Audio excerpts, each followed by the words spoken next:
Bonjour tout le monde, bienvenue au cours d'outils de gestion de parc informatique. Aujourd'hui, notre vidéo porte sur l'intégration des PC clients de GLPI au domaine. Donc, comme vous l'avez déjà vu, on a eu à télécharger GLPI, on a eu à télécharger XAMPP WAMP, on est passé à l'installation de XAMPP puis de GLPI. Et je vous avais déjà demandé aussi de télécharger et installer Fusion Inventory. Mais Fusion Inventory, pour le moment, on n'en a pas besoin ici parce qu'il y a un préalable avant d'installer Fusion Inventory dans la machine. Le préalable, c'est quoi?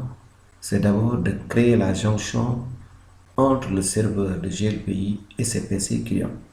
C'est-à-dire de les relier pour permettre au serveur de pouvoir communiquer avec ses clients et vice-versa.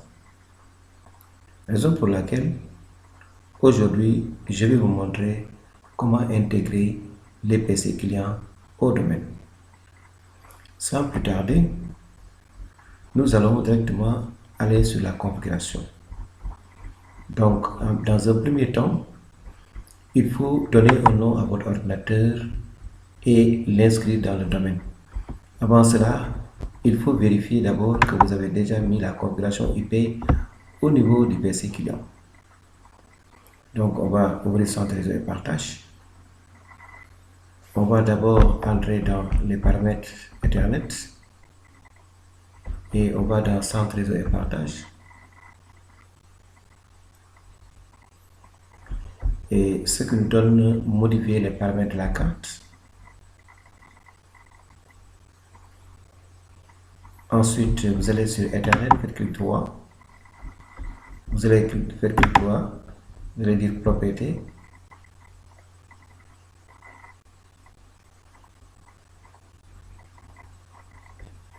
Donc, dans propriété, vous allez dans protocole Internet version 4 et vous cliquez encore sur une autre propriété.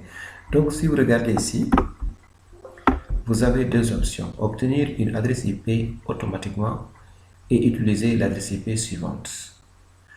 Ici, tel n'est pas le cas pour l'obtention automatique d'une adresse IP. On a mis en place un serveur GLPI comme contrôleur de domaine. Dans ce cas, on lui a fixé les adresses IP et supposons que j'ai affecté au serveur l'adresse IP 192.168.1.1. Donc, les PC clients peuvent continuer à utiliser le reste de la plage d'adresses du réseau.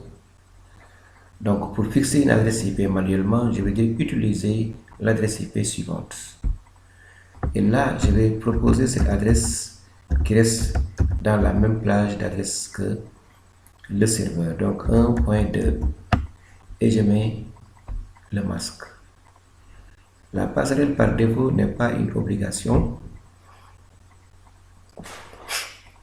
La passerelle par défaut n'est pas une obligation ici. Puisque on n'est pas invité, le réseau n'est pas obligé d'aller sur Internet. Donc c'est un réseau privé.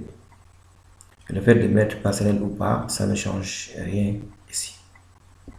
Sauf qu'il faut penser à mettre l'adresse du serveur en question à partir d'ici. Comme je vous l'avais dit, j'ai dit que j'ai attribué à mon serveur cette adresse-là, 192.168.1.1. Et sur serveur DNS auxiliaire, s'il y avait un deuxième serveur, j'allais inscrire son adresse ici, mais tel n'est pas le cas. Je peux aussi dire valider les paramètres en quittant. Et là, je dis OK. Donc là, c'est la première partie sur la configuration dans le sens de vouloir intégrer votre ordinateur dans le réseau. Une fois que vous avez configuré cette partie-là, vous venez maintenant, vous mettez OK et voilà, la machine va redémarrer, mais vous venez maintenant ici. Tout ça, on a terminé. Maintenant, on va vers l'intégration. On va sur ce PC. On va dans propriété. Et après propriété, on va dans paramètres système avancé. Paramètres système avancé. Après, on va dans l'ordre de l'ordinateur. Nom de l'ordinateur, après vous allez dans modifier. Et c'est là qu'il faut attribuer un bon nom à votre ordinateur. Il faut lui donner un nom correct qui pourra lui permettre d'être identifié dans le réseau. Maintenant, vous avez ici deux options, groupe de travail et domaine. Groupe de travail ici aussi ne nous intéresse pas pour ce TPI. Parce que le groupe de travail concerne tout simplement quand il s'agit de réseaux sans serveur. On peut faire groupe de travail. Supposons pour certains qui ont déjà installé deux systèmes sur VirtualBox sans pourtant configurer un serveur, ils ont mis des Windows 7, Windows 10 ou bien Windows 8.